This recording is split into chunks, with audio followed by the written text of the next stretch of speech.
Hello, this is my week 3 assignment. This is my presentation for Intro to Business.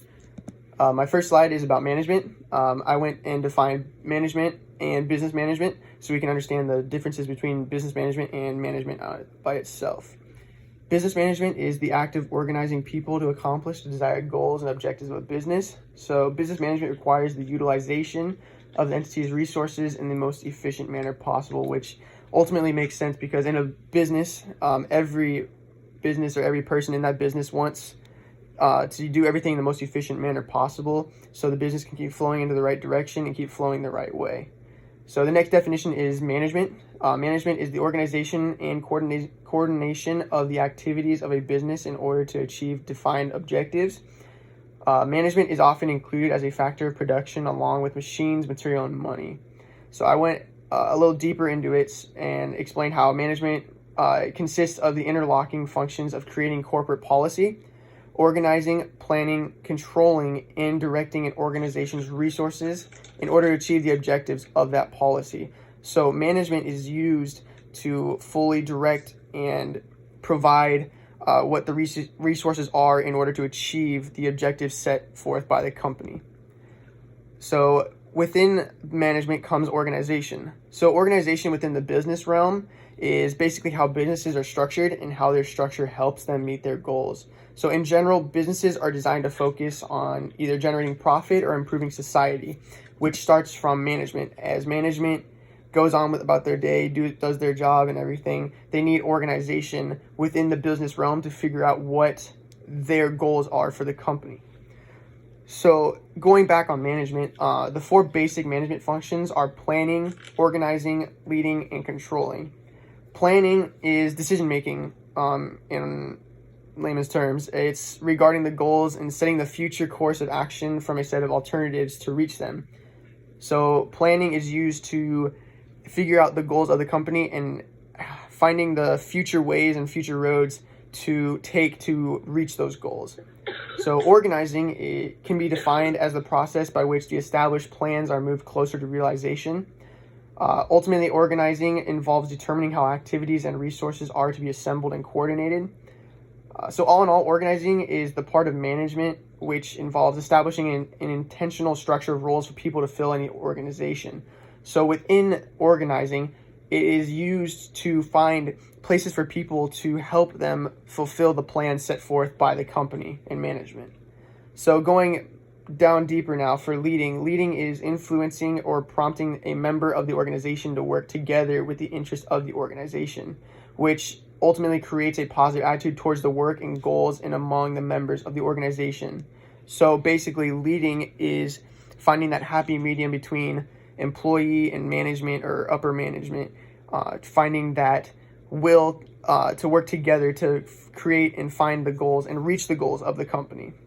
So lastly, controlling is measuring and comparing while finding deviation and correcting the organizational activities which are performed for achieving the goals or objectives of the company.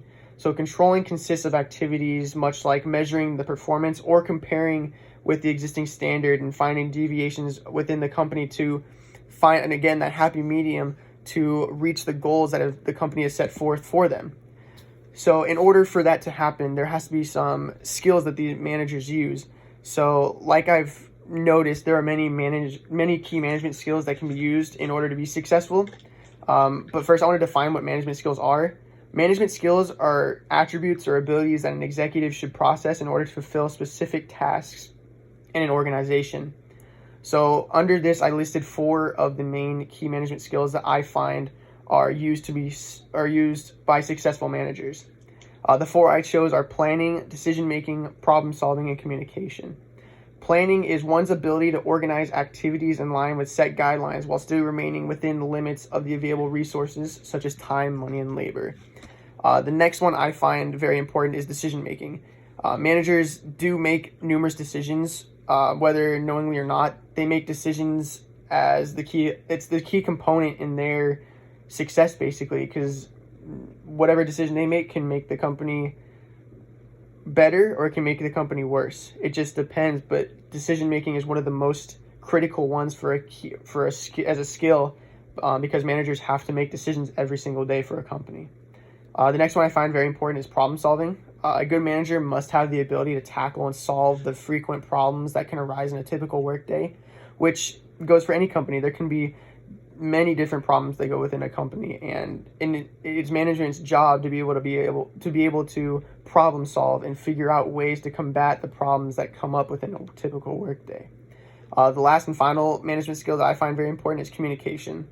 Communication is how well a manager communicates with the rest of his or her team. It also determines how well outlined procedures can be followed.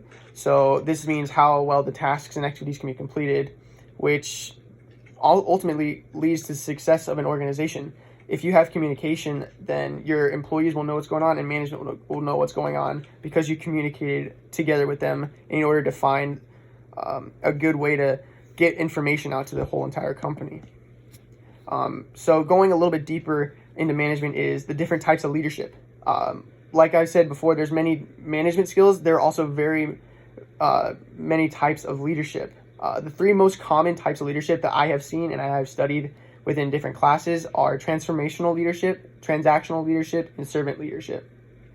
Transformational leadership is when people they inspire the staff through effective communication, which is by creating an environment of intellectual stimulation, which basically means as a transformational leader, you're finding ways to help employees have more fun in their environment. You're helping find ways that they find interesting in that environment to help them have a better workday, to help lead the company to meeting the goals that they have set forth. The next type of leadership that I find very important is transactional leadership. Basically, transactional leadership is focused on group organization and establishing a clear chain of command. So basically, it is considered transactional because leaders offer an exchange. So they will reward for good performances and they will punish for bad performances, which goes for many athletics teams I've seen. Whenever a teammate does good or whenever a player does good, they get rewarded by applause or more playing time. But if they don't do as well, they get punished by maybe not playing as much or not getting as much praise. The final type of leadership that I see is important is servant leadership. Servant leadership is basically people who practice preferred power sharing models of authority. So they prioritize the needs of their team and they encourage collective decision making, which I see in a lot of companies as they like to have collective decision making to bring in more of the employees or management's ideas into the company to help the company become a bigger and better company. So going down deeper now is the 4 basic forms of organizational structure. So like we had said, there's 4 different types of organizational structures. These 4 are widely used by many businesses today. The 4 are functional structure, the divisional structure, the matrix structure, and the hybrid structure. The functional structure is when employees are grouped into the same departments based on similarity in their skill sets, tasks, and accountabilities. This allows for effective communications between people within a department, which leads to an efficient decision-making process. The next structure is the divisional structure. The divisional structure basically organizes business activities into a specific market, a certain product, a certain service, or even customer groups. The purpose of the divisional structure is to create work teams that can produce similar products which match the needs of individual groups. The third structure is the matrix structure. This is a combination of the functional and divisional structure. So the matrix structure is basically a combination of functional and divisional structures, like I mentioned before. It allows for a decentralized decision making, which allows for greater autonomy, with also more interdepartmental interactions, which leads to greater productivity and innovation. But despite all the advantages, this structure also incurs higher costs and may lead to conflicts between vertical functions and horizontal production lines, which basically means as good as this one can be and how it can sound, it does cost more money as more people will be involved. And the final structure is the hybrid structure. This form also is a combination of functional and divisional. So instead of the grid organization, the hybrid structure basically divides its activities into departments, which can either be functional or divisional. Like I mentioned before, this is a combination of them.